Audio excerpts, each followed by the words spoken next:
The views and opinions expressed on this program do not reflect the company, owners, management, staff, clients, or partners.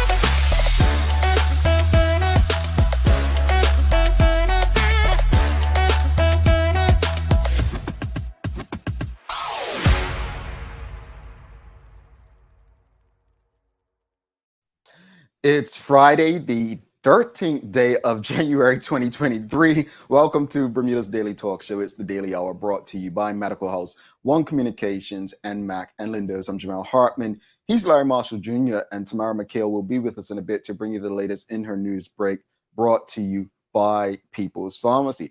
Bro, you superstitious? Not really. Sometimes. I would say no. Yeah, I've never been into mind you, I did have a pair of lucky draws at one point. Don't ask. They did get washed, but yeah, as long as you wash them, bro. Yeah, they did get washed, but I always look for. It got to the point they had holes in them and everything, and I still I can't let them go. That was my lucky draws. But I've never been superstitious in terms of Friday the 13th and it being a bad thing. I don't know, but I know some people look at it as a thing, and I don't know. It is a big thing for some people.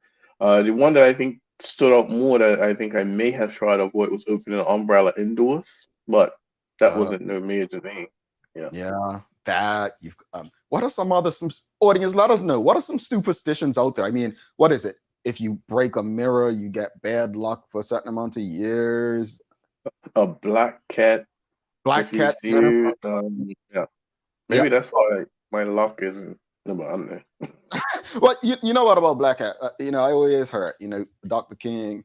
I think it was Dr. King said it. Might have been, or Malcolm X. Everything blacks they say is bad for us. This, that, and the other. But I think the black cat thing is come on now. Come on. I'm not buying into that. None of you soldiers should be buying into that. But I've even heard one that if you wear a ring on your wedding finger before you get married is bad luck for marriage, like you'll never get married, like all kinds of. But audience, let us know what superstitions out there that you just find strange. She said black cat. So you take the black cats one serious, Sam Cat Place? You take that superstition serious? Let us know what superstitions out there you take a bit serious. We're gonna get it started. But greetings everyone, and thanks for making us part of your daily routine. A good one today as we welcome economist and educator Craig Simmons onto the show. We're talking about the economy, what we can expect in 2023. Hopefully some positive news on the horizon. The Daily Play is new today. It's a new one for 2023, and it's called, hold on. Sorry. It's called I Should Have Known That. So it's things we should know, bro. So I haven't played it before. So audience, it's a new fun game for us. No tricks or anything. So Daily Play should be very interesting. And don't forget, the show is now available live on our website, thedailyhour.com. I must say this publicly, we have had record numbers on our website. We were talking to one of our deputy chair of the company, as well as one of our sponsors, about the numbers on our website. You all have done amazing supporting us, especially during the time we were off air. So we appreciate you tuning in on the website. And although you can't comment, we do have people who have gone back to work, changed jobs in the new year, who have written us saying, oh, I don't get to engage and tune in live anymore. We will do our part to make sure we find ways you can engage, when your boss ain't watching, right? We need some, what's that word? Anonymity. Anyway, you no longer need social media to tune into us alive. If you haven't already, though, please subscribe on our website. Follow us on social media channels so that you have everything you need to know about this show, conversations, and its guests. But let's get into today's conversation. A lot to discuss, but let's go back to superstitions. It's Friday the 13th. A lot of people have superstitions. Michelle White says, she says, "Step on a crack will break your back." Sounds stupid now as an adult. Remember that? Like you're walking on the street, like, you're trying to avoid. I had some annoying friends and cousins. Yeah. Sam Cat Play said no, she doesn't believe in the black cats, but some do. Not really, but some do. Karen Simmons says, "Good morning to the age of Larry, twice in 1 week." Yeah, it don't happen often. Yeah, you're right. "Don't cut your son's hair before his first birthday. He will go blind." No, I didn't believe it. Wow, I ain't never heard that one. Fine. Yeah, that was. I used to always joke about cutting my son's hair like real fast, and no, you can't. You can't. Interesting.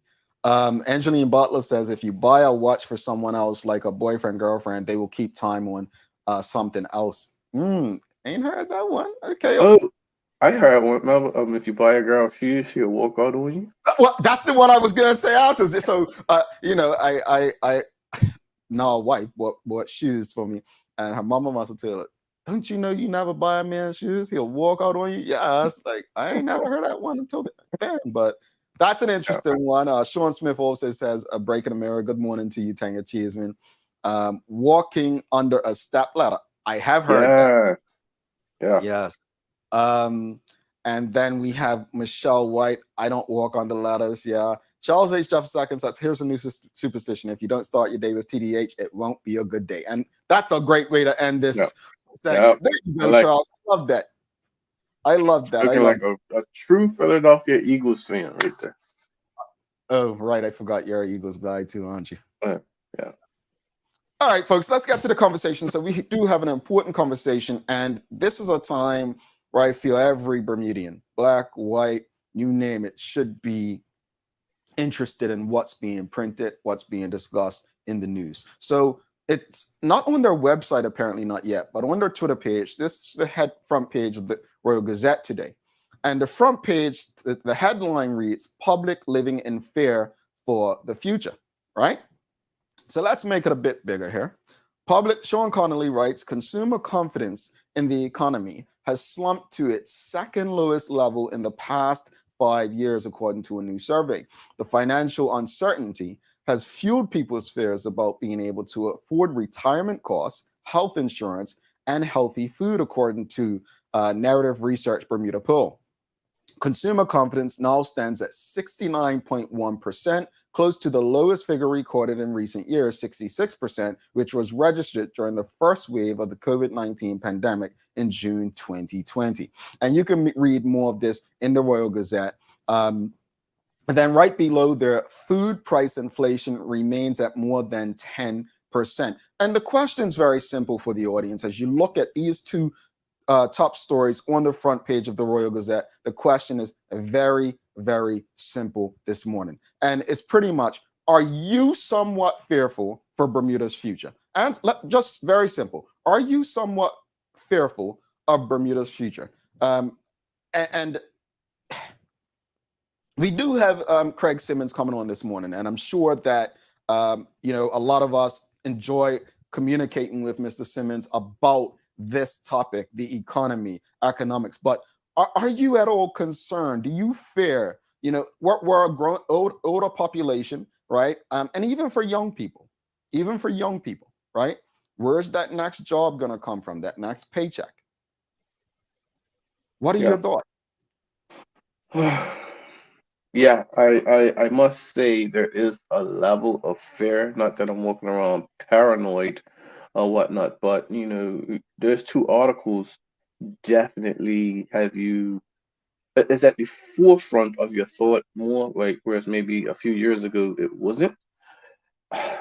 The food pricing is what really concerns me. I'm speaking at it for a while now. It was growing ready before the pandemic, and once pandemic, and I don't want to say post pandemic, but to where we are now, it has just gotten out of control. Like I don't even need to see that article to just be concerned about food. I was eating a lot of organic stuff or buying organic things, items before, and I've made a decision. I just can't afford it anymore. So, the apples are going back to regular apples. Some of the vegetables just going back to regular vegetables because you just can't afford it. And it's just very concerning, and it does bring a level of fear, and you wonder other options. And I think at maybe 10, 12, even 5 years ago, I was not thinking about other options outside of Bermuda. Yeah, yeah. And I hear you. I I think what really is scary, for people like myself, for Bermudians, is really this. When we were younger, and I'm just going to use let's say college age, about 20 years ago, right? Bermudians were very arrogant. We would brag about how much money we made, our Yeah, GDP, how much better off Bermuda were than our cousins to the south, and this and that. because third richest country in the world. Yeah, People yeah, used to always we say that. scream that. We scream that, right? And it reminds me, I'm going to compare it with the US now. Bermuda's economy reminds me of minimum wage in the US, right? And I've said this on this show before. Well, the salaries remain what they were in Bermuda 20 years ago. The cost of everything else is going up. In the US, while everything is going up, minimum wage has pretty much remained the same in many places where they haven't made the legislative changes, or the federal rate hasn't gone up, right? So I think, is it a case of Bermuda's arrogance catching up with it? Is it a case of everyone living in that moment and not building?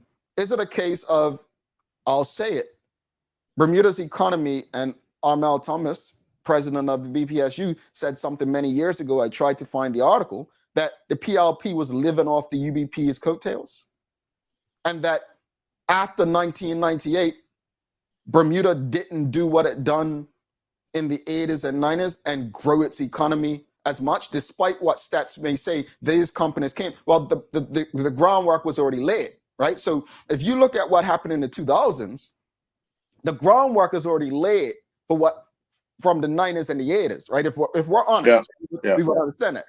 Let's use, someone in the audience sent me something the other day about Southwest. If you remember what happened at Southwest last week or week yeah. before, the system shut down. Infrastructure. Well, they Yeah, said that didn't start recently. What yeah, happened was a new CEO came in the mid 2000s, right? And that CEO, like most CEOs, all they care about is bottom line. Money, money, yeah, money. Look at Manchester United. It was all about money for the Glazers. So they don't invest in the infrastructure. They don't invest in the staff. They drain that cow. They milk that cow, right? And so suddenly you get a new CEO comes in, and not, this new CEO is actually focused on infrastructure and all that, but it can't happen overnight, right? But under this CEO's watch, everything goes belly up. Why do I say all of that?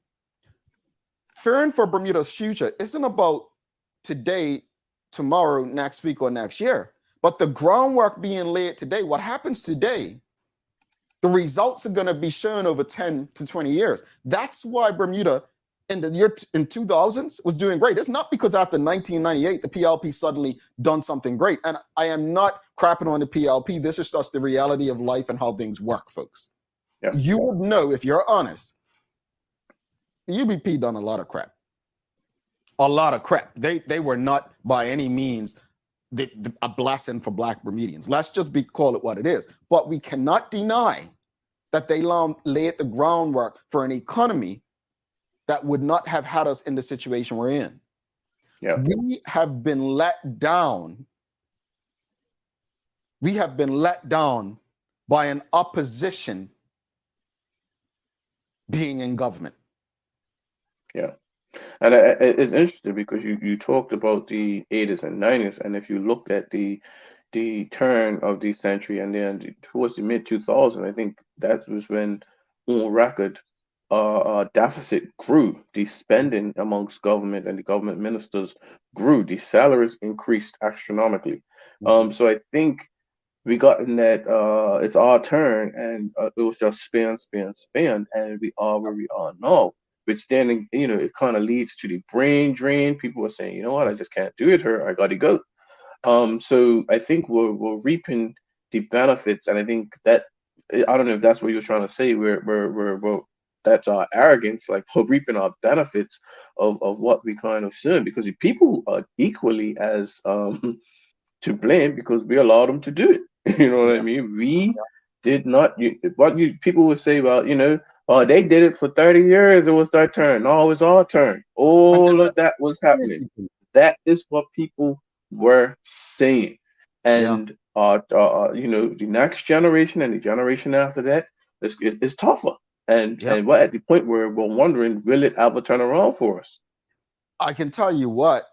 I'm not Nostradamus. I don't think I know it all. I don't know much, but I highly doubt it could turn around with people who seem like they're out of ideas. And yes, there are business people on the side helping them this and that, but you still have these people in place. We don't have people in place that are going to guide us into a better space. I just don't have that confidence. Let's go to the audience. Are you somewhat fearful for Bermuda's future? The top story on the Gazette, as we just shared, is public in fear for the future. A survey findings come as a part of a triple whammy of bad news on Bermuda's economy in a matter of days. And you can, I don't know if it's on the Gazette's website as of yet, but it's definitely the front page of the paper. I'm speaking about food price inflation remains at more than 10%. And then it's like, Jason Hayward every now and then will come out and just be like, oh, it's only this percent. And it's just total opposite of what the businesses are saying for the most part. So it doesn't seem like they're being transparent as well, which I think honest is the best policy because it actually saves you a bit later. But Sam Cap plays for you, Bert. Not fearful but concerned. Two bags of groceries now $125 versus $100. Going back to needs versus want. We've been bamboozled with the price hikes. Yeah, I am completely there with you. But have we? And I'm going to say it. Have we been bamboozled with price hikes? Because I'm not defending businesses, but think about it like this. Let's use a hotel. Man. So a hotel in Bermuda, right? Price of the hotel is, say, $399 a night, right? Now, hotels no better than a Courtyard Marriott. That's probably at $139 a night, right? Mm-hmm. The difference is the cost of electricity in Bermuda versus where that Courtyard Marriott is, right? Yep. The difference is the cost of labor, having to pay someone in Bermuda much more than you would pay them where that Courtyard Marriott is. There's so many factors that we have to include, right? So the same with groceries, right? It's not necessarily that the grocery store or the retailer is trying to scam people, but when things around them go up, or when they have to maintain a certain things to stay in just to stay in business, not make a profit, then this is what happens. And unfortunately, some of it actually does come back to government legislation and policies. Some of it actually does. Yeah, and there's some things like you say you can't. It's beyond our control. We had a container has tripled in price since 2019. The people will feel that. You know what I mean? It's just some things you can't fault the business because it's simple supply and demand. But it's frustrating. So I agree with Sam Clapface because it's more of a serious concern, not necessarily fear yet. Yeah. If you get what I'm saying. Let's go back to the audience. Are you somewhat fearful for Bermuda's future? Michelle White says, yes, I'm concerned about our ability to live day to day. Not proud to be living in the most expensive country in the world. Concerned that many people will not or cannot adapt to the new Bermuda. Renee Simmons says, yes, very much afraid. I listened to the interview with Sir John the other night with all his experience in comparison to the decline of Bermuda today, which makes me very concerned. Sean DeShields says, failed facial policies, misappropriation of public funds, and lack of vision has facilitated a budget deficit that we will never recover from. Well, let me ask you this here, because audience, just seriously, this is what concerns me. The only people who seem to think that Bermuda's not in a bad space as bad as it is are PLP politicians and PLP supporters, right?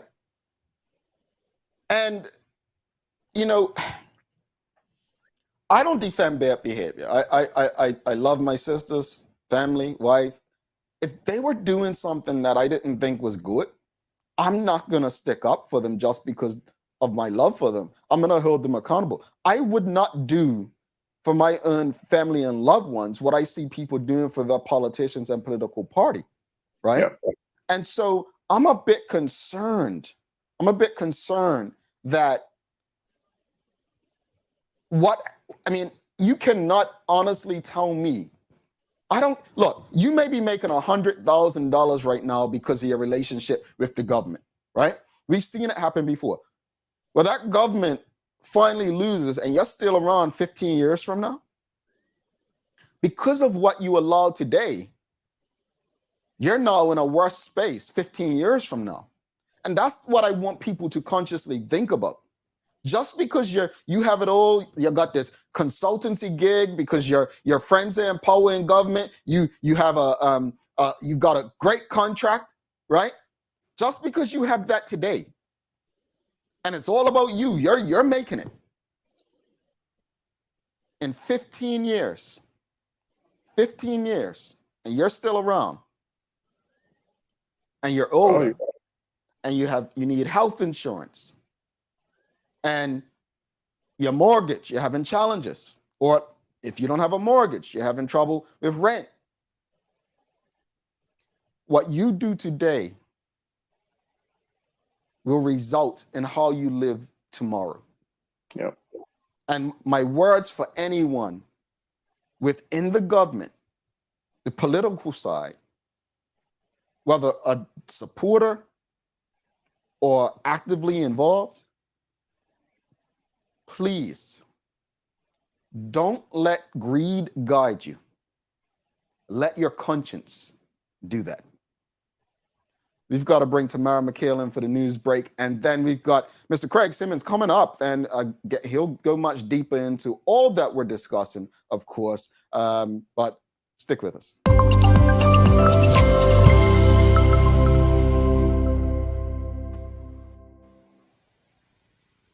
Hi, everybody. Good morning. Good morning, madam. How are you? I'm doing fabulous. I'm Right. listening to the discussion. Very, very fruitful discussion happening. I'm glad you enjoyed it. Tell me something. Are you going back to how we opened the show, Friday the 13th? Are you a superstitious person? I'm not. Actually, I consider that like a good day for me because it wasn't Jamaicans are big on when we get our US visas. So the first time I got my US visa, like a 10-year visa, was a Friday the 13th. So I was like, oh. See, Yeah, turn these negatives into positives. There you go. Good luck. It's Friday. It's always something positive from a Friday. Yeah. Exactly. Yeah. Friday I'm not superstitious on that. All right. Sounds good. What you got in the news for us today? All right. Well, of course, this is the Daily Hour News Break for Friday, January 13, brought to you by the People's Pharmacy, and I'm Tamara McHale. So in the news today, we start off with Bermuda news, of course, where more than 80% of residents now oppose independence for Bermuda. Bermuda is, of course, a British overseas territory, but according to results of a new online opinion poll carried by the Royal Gazette newspaper, the poll conducted by Narrative Research Bermuda and not commissioned by an outside party suggested a hardening of attitudes against cutting ties with Britain more than 25 years after a referendum showed almost 3/4 of voters opposed going it alone. And in a sharp increase since the question was last posed in September 2019, 83% now oppose sovereignty. So that's up from 71% then, according to the poll. That doesn't surprise me. I think it comes into that same fearfulness we just talked about. But yeah, that's but that's totally different. But I'm interested to know, how do Jamaicans feel? Obviously, Jamaica's been independent for 40 years now, something like that. 60 this year. 60. See, it's older than I thought. But it's Yeah. been so long. But how do Jamaicans feel about independence? Do they wish they were still under British rule? I think some do, just because of purely economic reasons. Mm, So I think some, in that regard, I feel like there are some that do. I mean, yes, independence is good, but I feel like there are some who believe that perhaps if we were still under British rule, our economy would have been better and the dollar would have mm, been better. mm. I, Yeah. Yeah. I mean, I don't know. I just feel like the dollar and values is more to do with corruption and lack of doing things right than being under. I don't know. I'll have to delve deeper. I look at Barbados and Mia Motley. I think under the right leadership, um, any nation can achieve or exceed um, its goals, its visions. So yeah. What else you got Yeah. for us? All right. Also in Bermuda, the governor and premier have received new vehicles. So, Minister of Public Works, Lieutenant Colonel David Birch, reportedly said that they have replaced the governor and premier's official cars after over 20 years in service. And he said they believe the decision represents a prudent investment in the government fleet. According to him, a spokesperson, that is, the Ministry of Public Works took the decision because the vehicles kept breaking down and they needed to be replaced urgently. Mm. I wonder how many Bermudians without transportation, Bermudians who have got broken down cars. I wonder how they feel about that. Anyway, what else you got for us? All right, on to some regional news. In Jamaica, there was uproar this week following a report by the Office of the Children's Advocate, which found the country's leading childcare institution, the Child Protection and Family Services Agency, failed to protect female state wards after learning the leader of a U.S. charity named Embracing Our Children, so that leader is Carl Bansky, should not be allowed to interact with minors. So in an explosive report, it was specifically mentioned that he was allowed by the CEO of the agency to interact with minors in state care. And some of them have come forward with allegations of sexual acts perpetrated by him. But at the same time, based on the report, they also found that his education license was suspended in the US in December after he was found culpable of professional misconduct and to have a high probability of repeating sexual misconduct with a minor. Oh my. Yeah. Due diligence, folks. Due diligence. Well, you know what? I always say when it comes to discrimination, I don't like when people say, oh, I'm against all forms of discrimination. No, it's okay to discriminate when it's in the best interest. You don't want a child predator to be applying for a job around children. And no. It's okay to discriminate in certain cases. What else you got for us, tomorrow?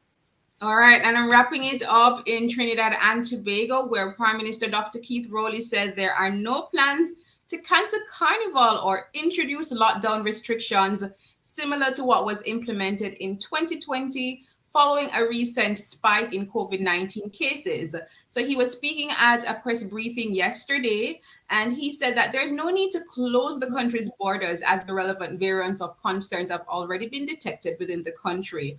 However, he notes that the persons need to be responsible. They need to take care of their health.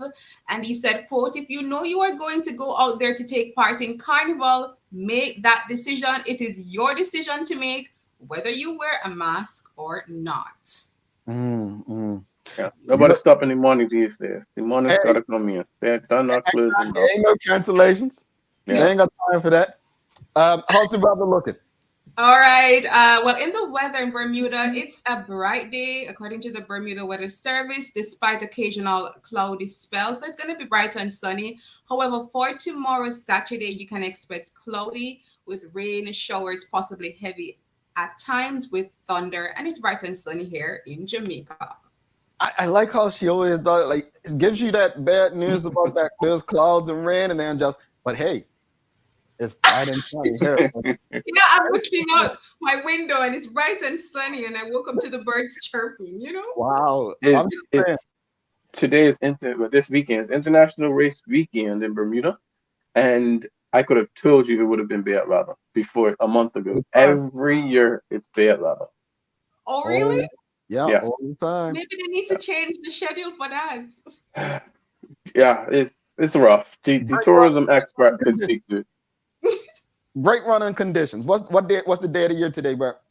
Today is Pain into Purpose in Bermuda, where Bermuda turns everything blue.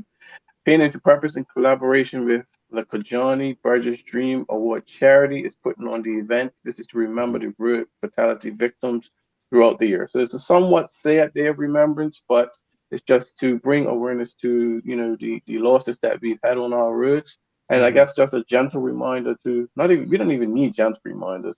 Drive responsibly, drive responsibly. Indeed. I forgot to put on my blue, folks. But that doesn't mean you can't. Tamara, thank you so much. Have a warm, sunny weekend. You too. Try and have it wherever you are. All right. Tamara McHale, folks. All right. Do not go anywhere. We've got a great show coming up. We've got Craig Simmons. It's always a good conversation with Mrs. Simmons. So stick with us. Get your questions ready, and we'll be right back.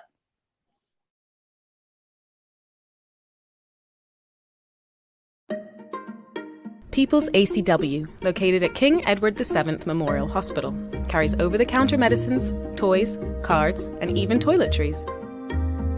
Our knowledgeable staff are there whether you're at emergency, visiting family, or a member of BHB staff, to show you our best even when you're feeling your worst. People's ACW, we're here for you.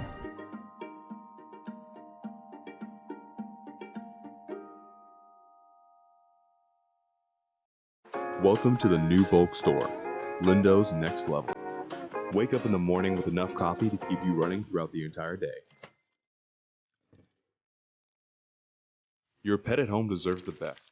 Stock up on dog food to keep your puppy happy. Need a quick, tasty lunch at home? Your chicken nuggets will be jumping right out of the freezer. What's a movie night without popcorn? You can never have too much. Lindo's Next Level. Why go anyplace else? Mom's celebrating her 70th birthday next month. Have you noticed her age is catching up with her? Yeah. Plus, she's having a hard time getting up and around like she's used to. I would sure hate to see her fall. At Medical House Limited, we can help make life situations easier. We have electric beds, motorized scooters, bath stools, walkers, you name it. Mom's been real good to us. We'll get her birthday and Christmas gifts from Medical House.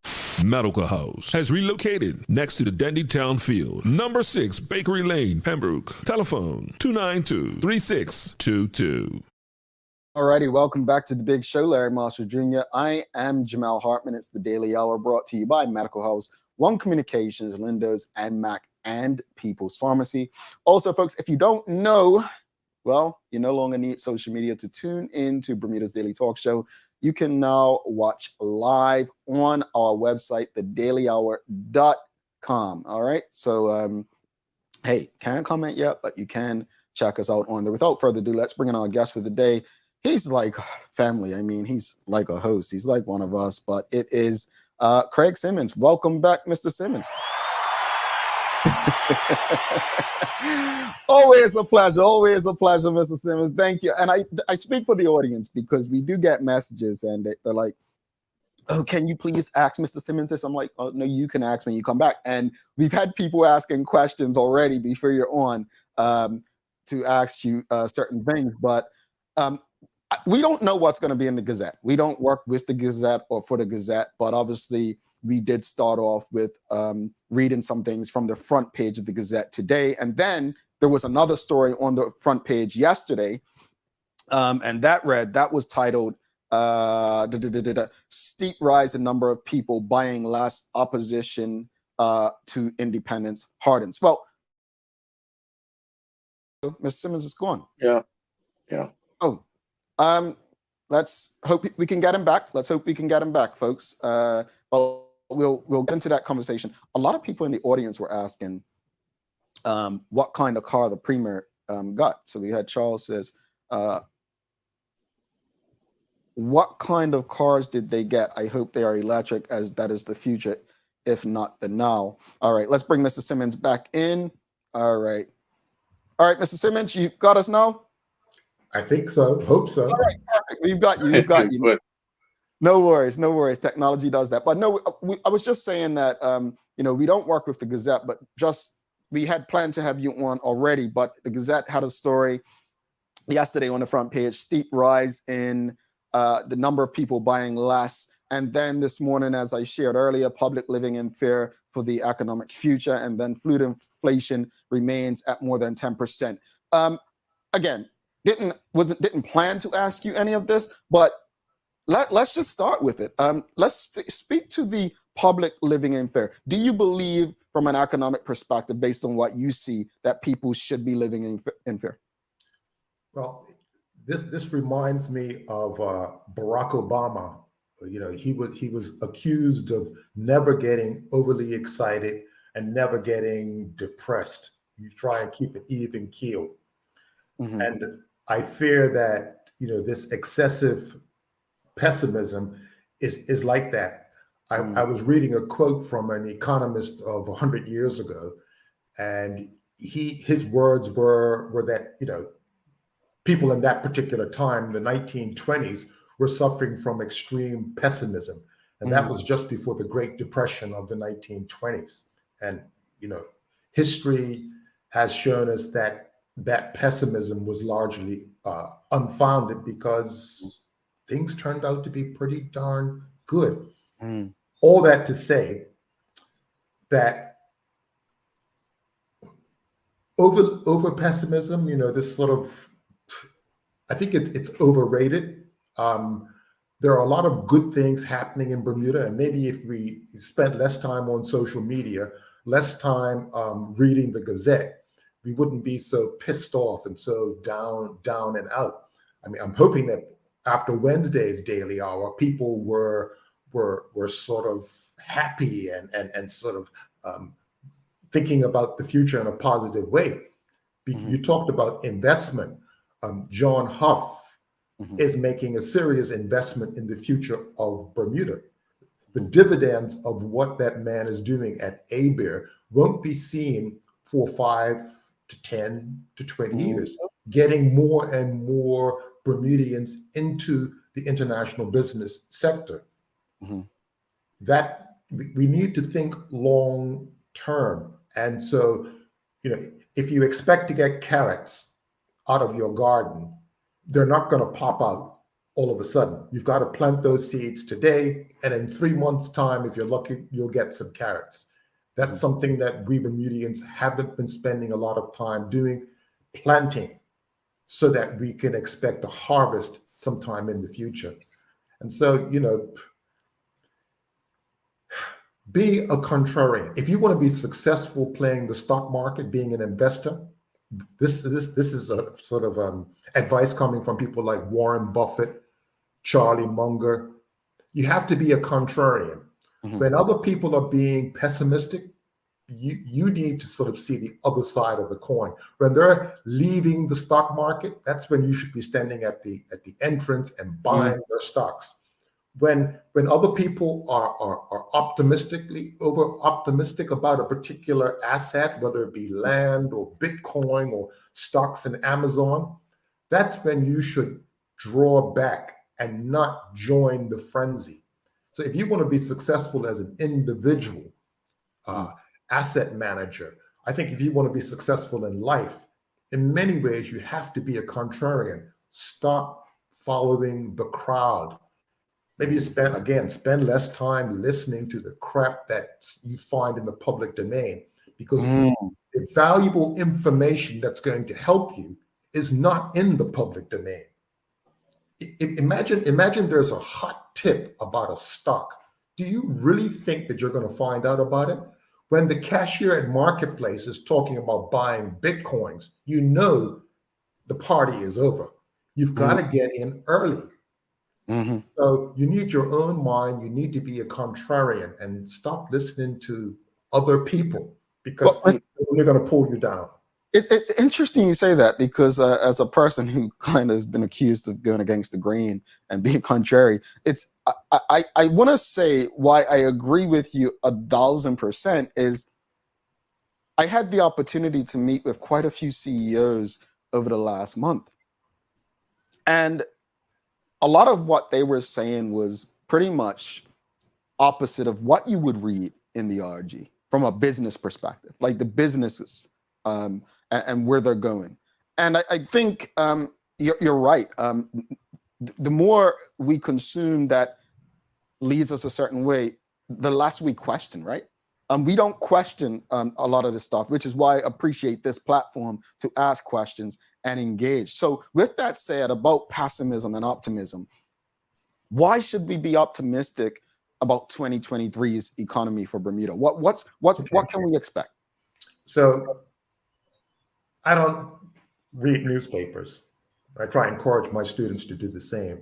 So what I've been reading would be the United Nations has this food and agricultural index, and it tells me that since May, food and energy prices have been falling globally.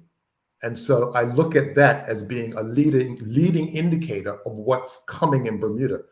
So my prediction is that by April, we should see food prices not rising by 10%, not rising by 7%, but down in the sort of 3s and 4s. And the same would apply to energy prices. The figures that were released by the government today or yesterday were for October. Again, that's the past. That 10% food inflation, and I think there was almost 6% increases in energy prices. Again, those are in our rear view mirror. You've got to look at data that's going to give you an idea as to what is coming. And so you can look at the futures price of things like oil. So you can go on any website like a CNBC and look at what the traders, the people who actually have skin in the game when it comes to buying and selling energy, what are they saying about what's likely to happen to the future price of gasoline?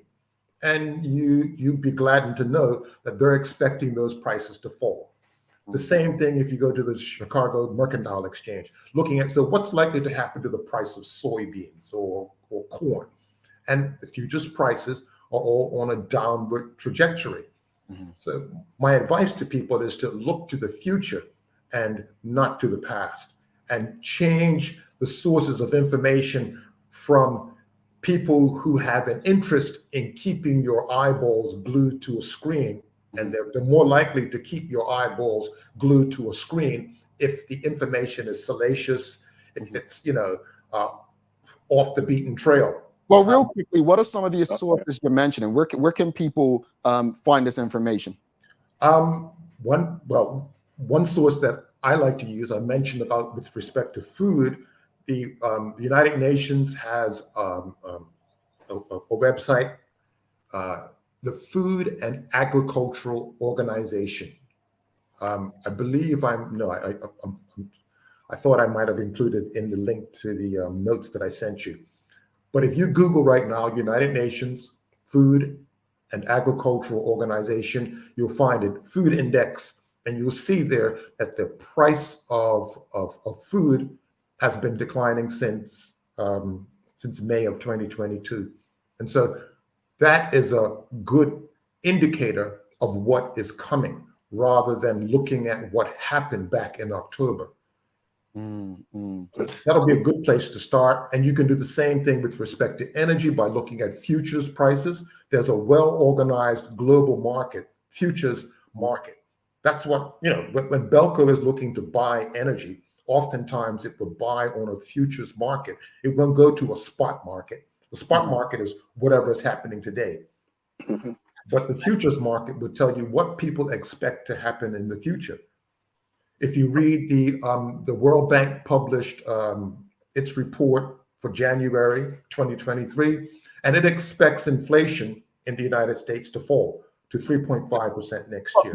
But with I think in Bermuda's case, and I think it can be said that a lot of people don't consume the Royal Gazette that are feeling it, right? So I think in Bermuda's case, a lot of people actually live in it. Like Larry explained earlier, how he's feeling it, whatnot. So I think a lot of it's from lived experience. For those people who have the lived experience, they're not necessarily consuming it. With the cost of living rising for them, and as you may have heard prior, I said it's not businesses necessarily being greedy. I mean, they have to deal with the cost of labor, the cost of doing business, whether it's utilities and so on. But what's needed to reduce the cost of living. I know you said that, soybeans going down, gasoline maybe going down. Is the opportunity for maybe a good year for tourism something that can drive the cost down for Bermuda?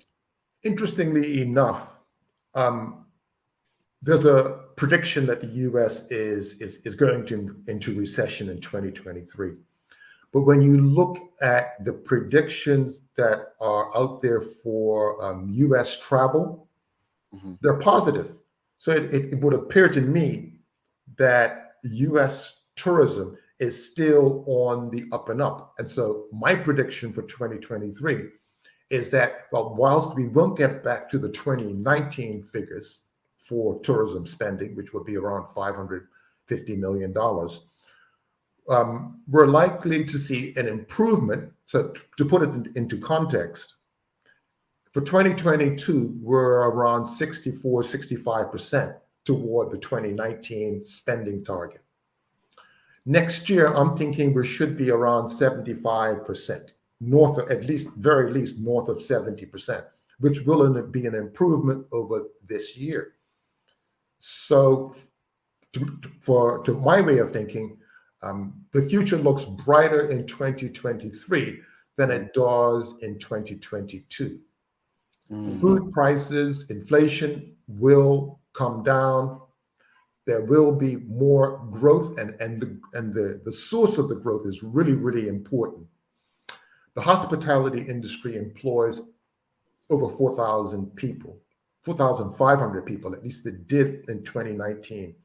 Of course, the pandemic decimated numbers in the hospitality industry. So we're likely to cross the 4,000 employment Rubicon in 2023. So it's not just about growth, it's where that growth is coming from. And so the growth in the hospitality sector will have a significantly positive impact for working class people, because it is really working class people that are suffering. Folks that work in international business are not suffering.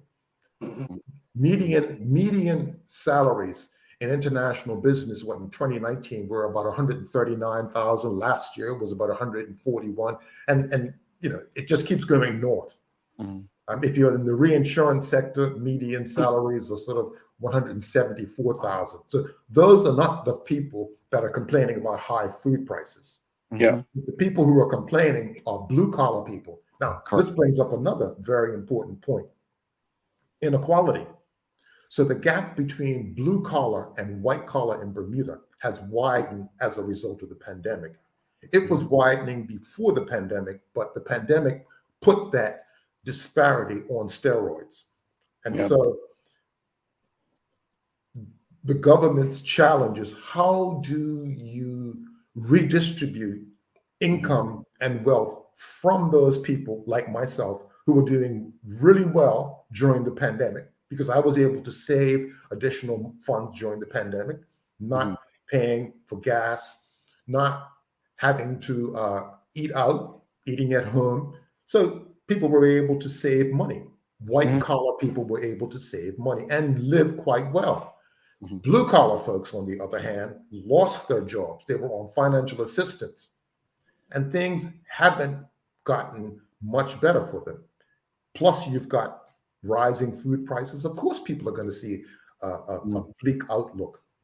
But again, our government. Sorry. Yeah, so I agree. I want to take you back real quick, because you mentioned the prediction for the U.S. having a recession, which obviously, if the U.S., what happens in the U.S., Bermuda catches the cold. But what are some things? Okay, firstly, we heard the word recession thrown around all the time, and it's just kind of tied together with job losses. Can you just explain what a recession is and how individuals can best prepare for one? Because we don't want to get in a situation where it happens and it catches us by surprise. So there's an official definition in some jurisdictions. They say that 6 months of negative gross domestic product means you're in a recession. So in English, that means that if economic activity declines for 6 consecutive months, you're in a recession. To my way of thinking, that's rather narrow. In the United States, the definition of the recession is slightly broader. They don't just look at gross domestic product. They will look at employment. They'll look at a number of other indicators. So recession simply means less economic activity. But of course, that begs the question, so what's non-economic activity, and is non-economic activity important? Let's put that aside for now. So yeah, there's a high probability that the US will go into a recession, which means unemployment will rise. But having said that, unemployment in the United States is at unprecedented low levels. What, 3.7%? When the normal, what's called full employment, the sort of normal targeted level of unemployment is around 4%. So the fact that it is now below 4% means that, well, you know, there's high employment in the US, and that number will increase. Maybe it will go over 4%. So that's the first thing, that people lose jobs. And that goes back to a deeper question, is why is the US going into a recession? Well, in many ways, it's self-inflicted. In order for governments to fight inflation, they believe that in order to make that happen, they've got to create a recession. So the Central Bank of the United States of America, the Federal Reserve, is in many ways trying to slow down economic growth. They do it by increasing interest rates, which makes borrowing more expensive. It means that if you have a home, you're going to spend more on your mortgage. If you have a credit card, your interest payments are going to go up. All of these things make life more difficult because you're spending more to service your debt. And so companies notice that people aren't spending as much. If people aren't spending as much, they lay off employees. If employees are laid off, employees are less likely to ask for generous pay increases. And so the common wisdom is that the reason behind the inflation, at least in the United States, is that wages are rising too fast. Wages of working class, blue-collar people are rising too fast because unemployment is too low. The solution that economists come up with is we need to create misery among working class people. Yeah, and so that misery leads working class people to ask for more moderate pay increases or no pay increase. And since labor makes up the largest part, or the single largest cost of any business, if labor costs aren't rising, that means inflation isn't rising, and you can bring the inflation down from 8% to 7% to 6% and so on. But in order to get there, you need to first create misery among working class people. That is the unfortunate sort of psychology or view of economists for fixing inflation. Yeah, it's an interesting, it's very interesting, just the economics when you actually do your own reading and research and go beyond the headlines. I'll be honest, I have to read things about 3 to 4 times to really grasp it.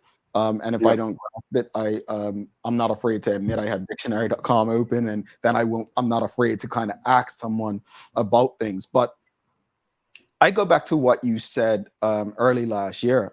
We don't speak about entrepreneurship enough, and people think, and I'm going to say it, a lot of liberal thinking people like to say, come at me real hard when I say stuff like this. But you said last year that, 2 things that stood out is community colleges are going to be one of the biggest benefits for our economy, right? Because you're getting people into the workforce quicker, but also entrepreneurs.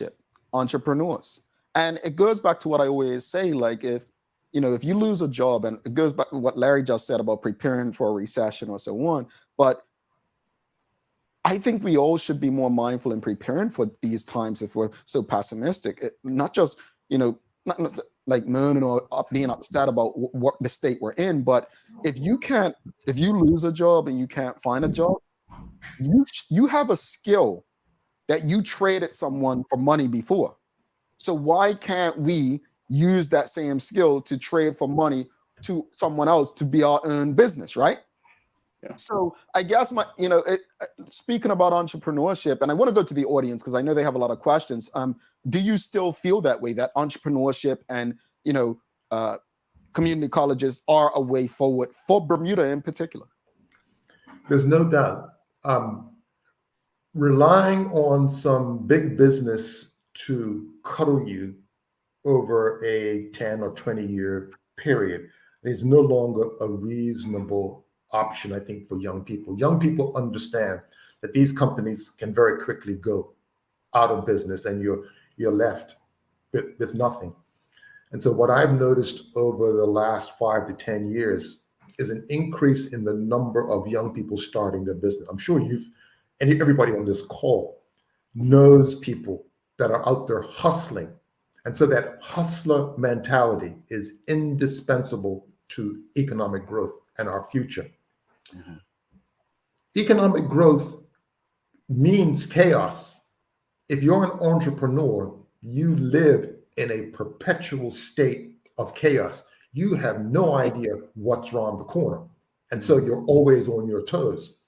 People like me that work for Bermuda College, paychecks guaranteed, I'm comfortable, I'm sitting back.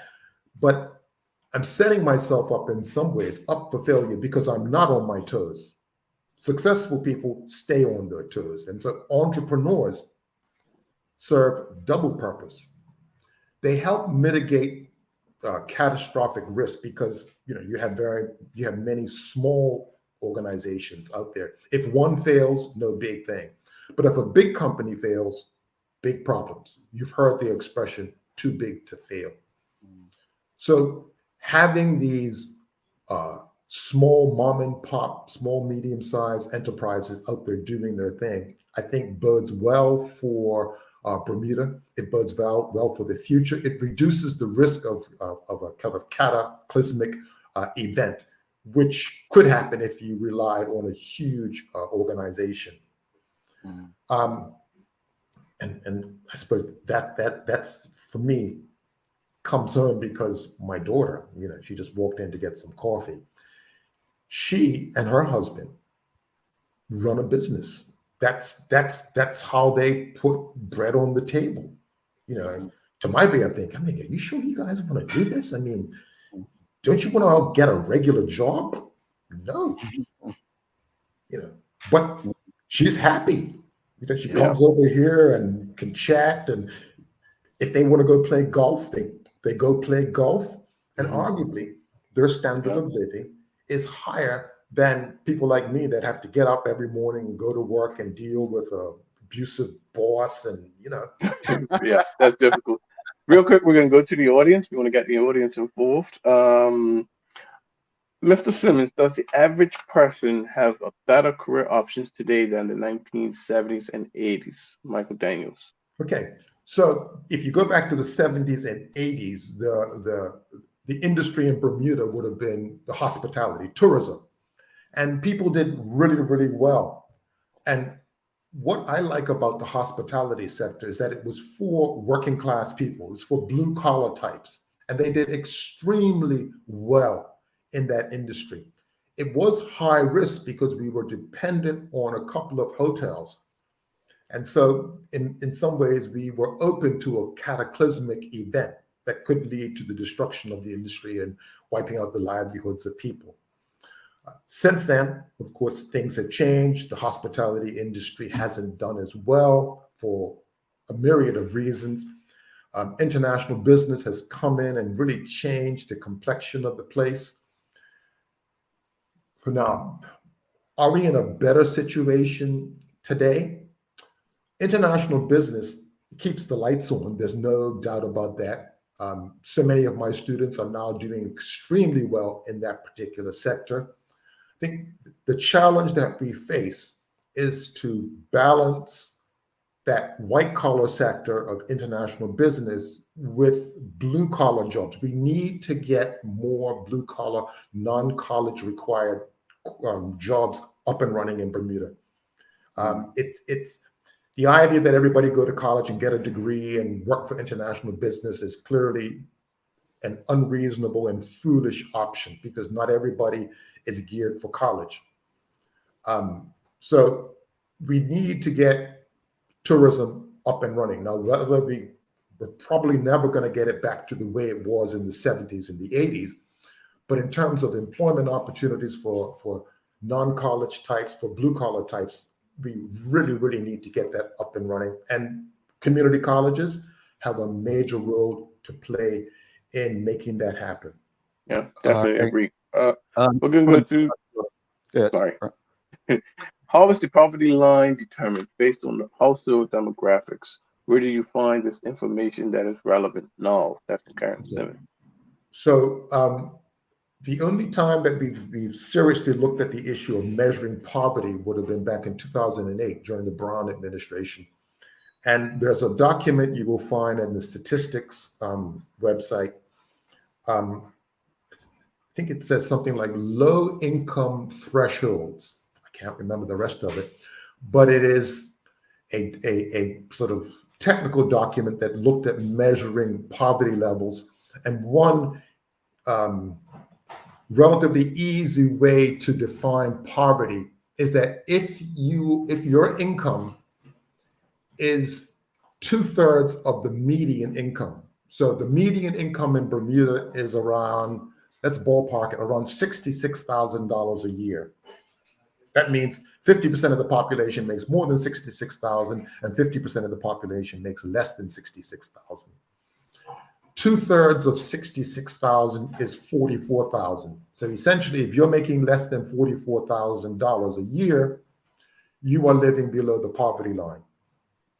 You can broaden that to think in terms of household income. That document that I mentioned, low income thresholds, does some work on households.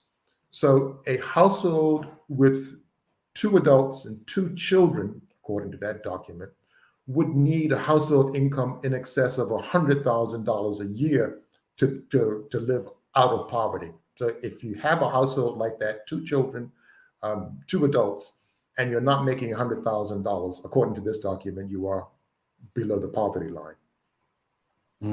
Interesting. Let's go back to the audience. We have Rosalind Famous. She's asking, there's a lot of psychology put at play in the economic cycle. What is the best psychological way for the working class to fight against the recession being imposed on it by the central banks? Eliminate as much discretionary spending as possible. What is discretionary spending? Stuff that isn't necessary. Maybe it's getting your nails done. Maybe it's eating out. Maybe it's going to the massage parlor. With the recession coming, you've got to go through your budget line by line by line and eliminate those things, as well as sort of doing the necessary substitutions, taking out, we eat too much meat, and I'm guilty of that. I make a conscious effort to sort of eliminate it on 2 or 3 days of the week. And it is a challenge. But the money that you can save by doing something like that is significant because meat prices have been going through the roof. Some of the highest food inflation is in the area of meat. Egg prices, in the United States are 50% higher. So that would be one strategy I think that working class people can employ to deal with the recession. And in fact, that same strategy works during a boom. We need to be a little more careful with our spending. Now, having said that, I'm on record as saying that Bermudians, on average, save 40 cents out of every dollar. Okay? Working class people don't save 40 cents out of every dollar. Working class people have a hard time saving a penny out of every dollar. So their strategy, their approach, their psychology has to be very, very different. You can't buy into the sort of marketing campaigns of, an Amazon or whoever's trying to sell you stuff. Mhm. You've got to be a contrarian. Stay away from, again, the social media, because that's all about drawing you into someone else's game. Those people don't have skin in your game. You're the only one that has skin in your game. Figure out for yourself what you need. Don't let some Joe Blow from across the pond or somebody from downtown tell you what you need and how you should, say, spend your Christmas. Yeah. My grandkids' Christmas present, you know what it was? Uh-oh. A beach cleanup. Ah. We went to the beach and we picked up trash. That was their Christmas present. Interesting. Yeah. I don't need someone to tell me how to show my love for my grandchildren. You just gave Larry Marshall Jr. an idea for next year. Yeah, we're cutting that. He got too much as it is. Anyway. One last question for you, Mr. Simmons, before you go. Michelle White's asking, Craig, do you think our government is creating this misery? Seems like not listening to people's needs is a major frustration. No, I wouldn't. I don't think the government is creating misery. I just don't think that the government has ideas, because, quite frankly, what do we expect them to do? They can't. They're out of gunpowder in terms of money that they can spend. So when it comes to food prices, the duty on most foods is near zero. And our government can't do what the US government does or what European governments do, is to subsidize food. We have to remember that one of the largest budget items in the United States is a thing called the Farm Bill. So farmers get huge checks. They get millions of dollars from the government to grow food and sometimes to not grow food. In the European Union, farmers get huge tax breaks and they get subsidies from the government. That's how food becomes affordable in the United States and in Europe. Our government doesn't have that luxury. It's interesting. I honestly always appreciate it. We've got a budget coming up in Bermuda over the next month or so. I agree with you about just getting back to the earlier point about optimism and pessimism. I always, I say it to people all the time. We have to prepare, for the worst, right? But work, not hope, but work towards the best. I think, you said it. We use this word on this show all the time, accountability. Sometimes it means, not going out. And Larry, you say this all the time, the amount of stuff that we'll be going out, having a get together. Look, I haven't bought any new clothes since my son's been born. Like, you're honest about that kind of stuff, right? Simple things like not going to get your nails done.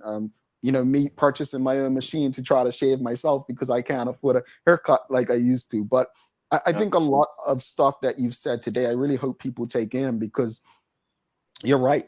Where we get our information from really does, I don't want to say cloud our thoughts, but it definitely determines our thoughts a lot of the time. So I appreciate this conversation. Looking forward to having you back pre and post budget so that we can discuss those as well. And just before you go, we did have John Hoff on earlier this week, and he did speak about the insurance reinsurance course that for the third year in a row, Bermuda College and ABER are partnering with to do.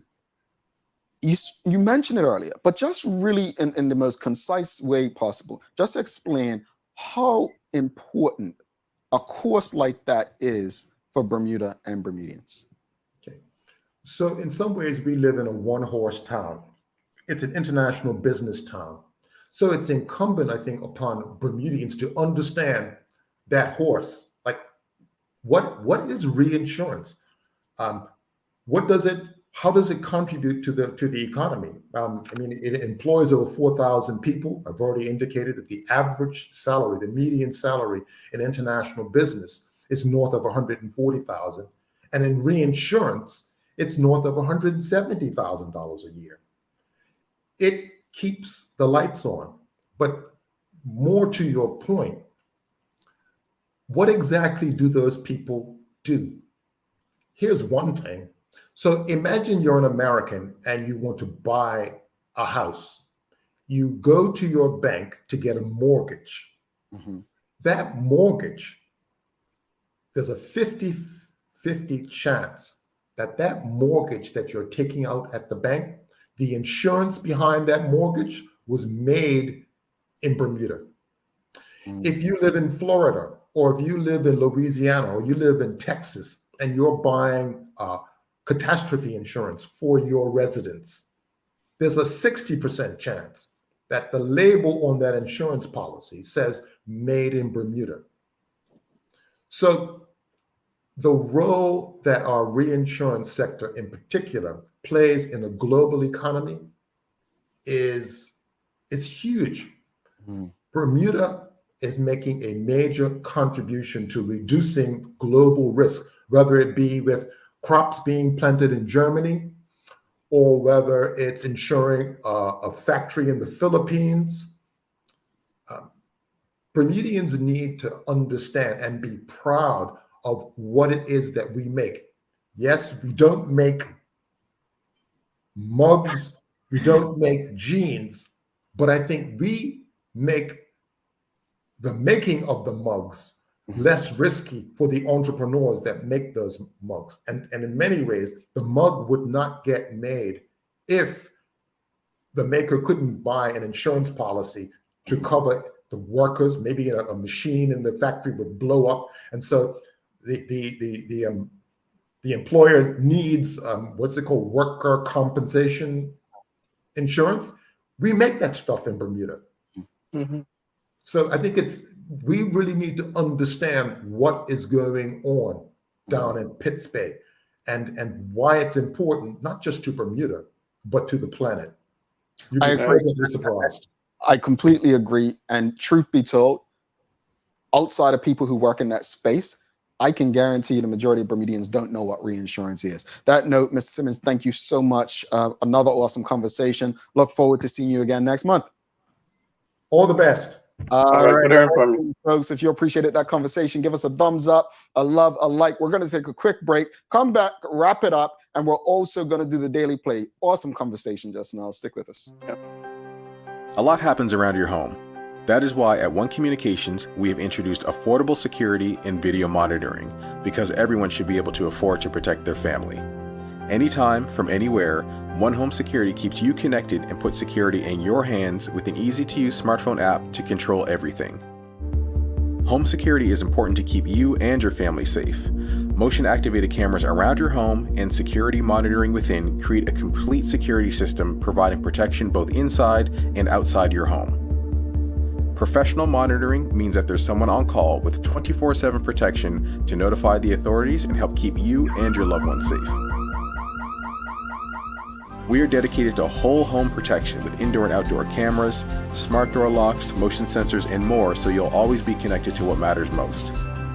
With professional installation, no upfront hardware fees, and low monthly rates, because keeping your family safe should be affordable for everyone. Total home video monitoring and security, there's no better way to protect your home than with One Home Security.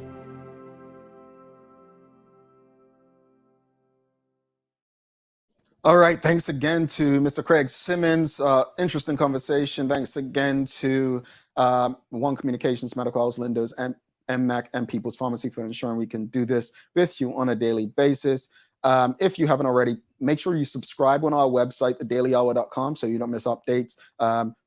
We won't be live on Monday, but we'll be back on Tuesday. So keep in touch with us on our social media platforms. So make sure you follow and subscribe there as well. It's time for the Daily Play, brought to you by Bermuda Trivia, now available at stores throughout Bermuda. Follow Bermuda Trivia on Facebook, Instagram, Twitter, and TikTok to find out why it's Bermuda's favorite trivia game. Larry, are you ready? I am ready, sir. All right, it's a new game today, folks. This is a very easy question. Things you should know. All right? Are you ready? All right. I don't know the answer to this, and I just said it's easy. The Statue of Liberty holds the torch in which hand? So I guess I only have one guess at this because Correct. 50-50. Last. Nope. Wait, It's you roll one. That's false. yeah. Obviously, this is right. It's the right. Yeah. Okay. He got it. Statue of Liberty holds it in her right. Well, Karen Simmons said left. Sam Place got it right. Right. Yeah, things you should know. Statue of Liberty holds her hand. I don't know why we should know that because I mean, I lived right now. American stuff. See, that's your people. She was outside my window at one point, and I couldn't tell you. I couldn't tell you. But let's wrap it up. Final thoughts on this morning's discussion, and then our guest, Craig Simmons. I think they tied in. You know what I mean? I think we were correct in probably saying it's not a level of fear, but a concern. And I think Mr. Simmons came in and broke some things down for us that we needed to hear. A bit more positivity and being, being what they were, a contrarian.